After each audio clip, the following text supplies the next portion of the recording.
आवाज? क्या हो रहा है मेरे साथ? शायद मेरा वहम था।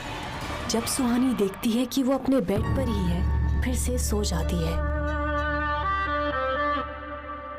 अगले दिन सुहानी और निशा तैयार होकर एक साथ ही कॉलेज के लिए निकलते हैं। तभी रिसेप्शन के पास से गुजरते हुए सुहानी और निशा को कुछ सुनाई देता है। मर्डर?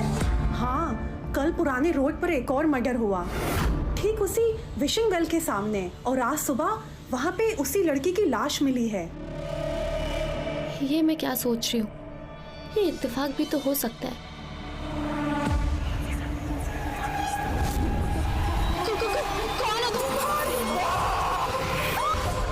शायद इसी वजह से मुझे वो सपना आया। और वैसे भी निशा ने तो कहा था कि विशिंग वेल के आसपास अक्सर ही लोगों की लाशें मिलती हैं। क्या हुआ? सुना तूने? इधर आ। बाय द वे, आज वहाँ किसकी लाश मिली? ये लाश किसी जर्नलिस्ट की। वो कल रात को इन्वेस्टिगेशन के लिए पुराने रोड पर गई थी ना। सपने में वो लड़की एक जर्नलिस्ट ही लग रही थी। नहीं, ये सब मेरा वहम है। क्या हो रहा है यहाँ? चलो, कॉलेज का वक्त हो रहा है। देखा कितनी लकी हो तुम, वरना वो लाश तुम्हारी भी हो सकती थी। एग्जैक्टली। कल रात उस लड़के ने मेरी मदद नहीं की होती ना, तो शायद लाश मेरी ही होती। हाँ? कौन सा लड़का? निशा का सवाल सुन सुहानी थोड़ा संकोच करती है। वो निशा को इस बारे में बताना नहीं चाहती थी। क्या बात है, कल रात जंगल में तुम्हें कोई हीरो मिल गया? दिखता कैसा था? हैंडसम था। तुमने मुझे बताया क्यों नहीं? कुछ भी। अब ये चले बहुत कॉलेज। गलत बात है। हाँ? फिर निशा सुहानी को और परेशान नहीं करती और वो दोनों कॉलेज के लिए निकल जाते हैं। लेकिन कॉलेज की ओर जाते समय सुहानी को ऐसा लगता है कि जैसे कोई छुपकर उसे देख रहा है। सुहानी, क्या हुआ? चल।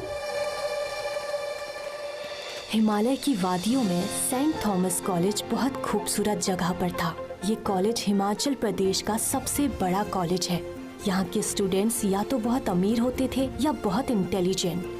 निशा बहुत अमीर थी और सुहानी इंटेलिजेंट, इसीलिए सुहानी को यहाँ एडमिशन मिल पाया था। वो आगे चलकर एक आईएएस ऑफिसर बनना चाहती थी। हाय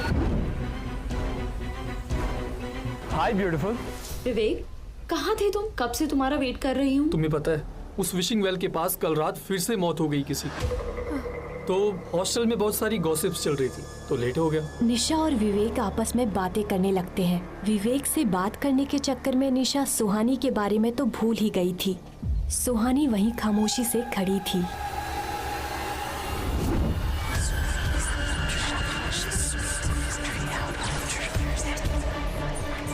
वो ध्यान लगाकर समझने की कोशिश करती है कि वो आवाज कहाँ से आ रही है और उस आवाज का पीछा करते हुए कॉलेज के पीछे चली जाती है।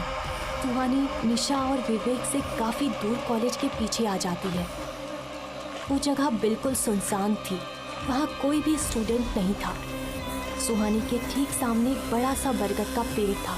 उस पेड़ के इर्द गिर्द लाल धागे बंधे हुए थे, जिसे सुहानी बड़ी गौर से देख रही थी।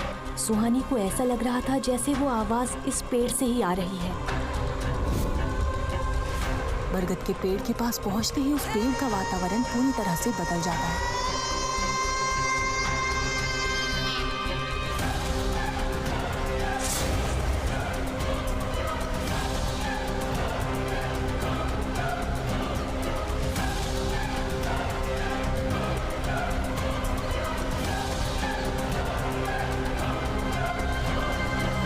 निशा के छूते ही सुहानी उसकी तरफ मुड़ती है। ऐसा लग रहा था कि वो अब तक होश में नहीं थी।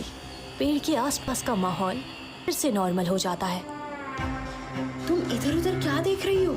और तुम यहाँ क्या कर रही हो? सुहानी कोई जवाब नहीं दे पाती है, क्योंकि उसे खुद को समझ नहीं आ रहा था कि वो वहाँ कैसे पहुँच गई। तुम्हें यहाँ नहीं आना चाहिए था। यहाँ स्टूडेंट्स का आना मना है। ये पेड़ हॉन्टेड है।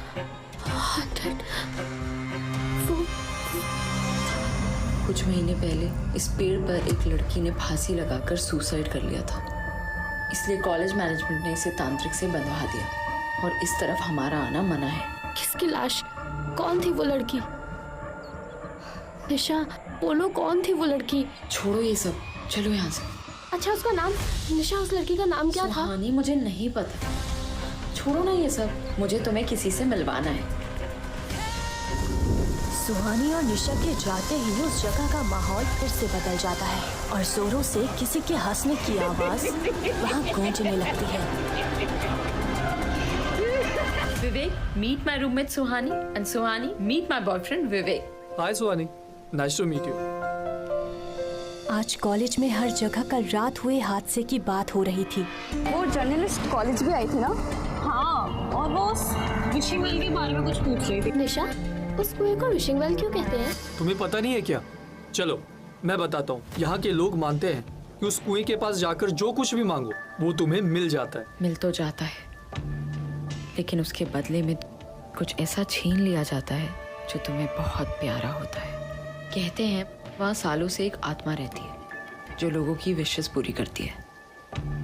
पता नहीं विशेस पूरी होती है या नहीं, लेकिन कम से कम शिमला के लोग तो बिल्कुल नहीं जाते। सुहानी को ये कहानी काफी दिलचस्प लग रही थी।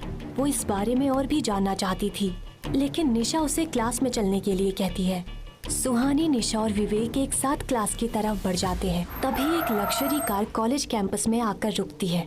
उस कार के वहाँ आते ही कॉलेज कैंपस में बिल्कुल खामोशी छा जाती है।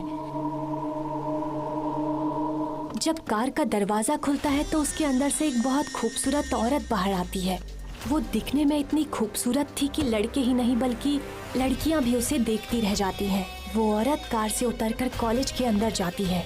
चलते हुए वो औरत सुहानी के पास से गुजरती है तो वो सुहानी को एक नजर देखकर आगे बढ़ जाती है। उस औरत को देखकर सुहानी को अजीब सी बेचैनी हो रही थी। उसके वहाँ से जाने के बाद सभी चैन की सांस लेते हैं। ये लो, फिर से आ गई मैडम। हाँ, आएगी भी क्यों नहीं? कल पुराने रोड पर मर्डर जो हुआ है। ये है हमारी कॉलेज की ट्रस्टी मिस पद्मिनी सिंघानिया। ये बहुत ही अजीब है यार। कुछ लोगों का मानना है कि ये इस शहर में तभी दिखती है जब विशिंग वेल के पास किसी की मौत होती है। लेकिन सुहानी के फिर कुछ कहने से पहले ही निशा उसे और विवेक को क्लास के अंदर ले जाती है। सुहानी ये सोचकर परेशान हो रही थी कि कॉलेज की ट्रस्टी पद्मिनी सिंघानिया, जिन्हें वो आज पहली बार मिली है, वो उसे अजीब तरह से घूर क्यों रही थी।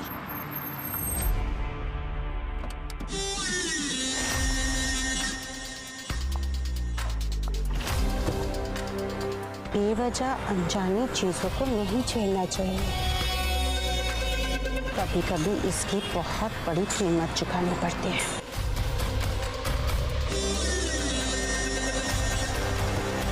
ये अभी अभी क्या बकवास करके गई?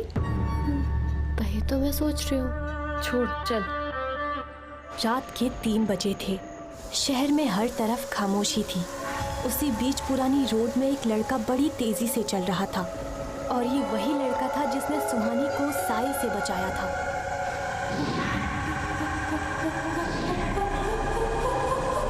क्यों बचाया तूने उसे? प्लीज मासूम लोगों की जानें लेना बंद करो। तुम अच्छी तरह से जानते हो अब ये मौतें कभी नहीं रुकेंगी। अब मैं तुम्हें ये जाने लेने नहीं दूंगा।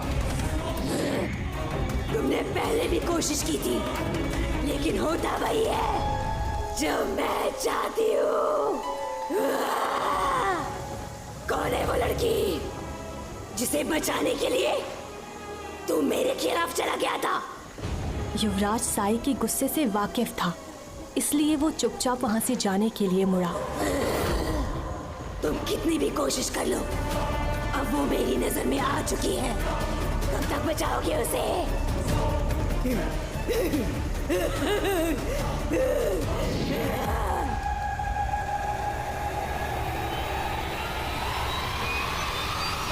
मेरी मदद करो, मुझे बचाओ यहाँ से। मेरी मदद करो। ये आवाज, क्या मैं फिर से सपना देख रही थी?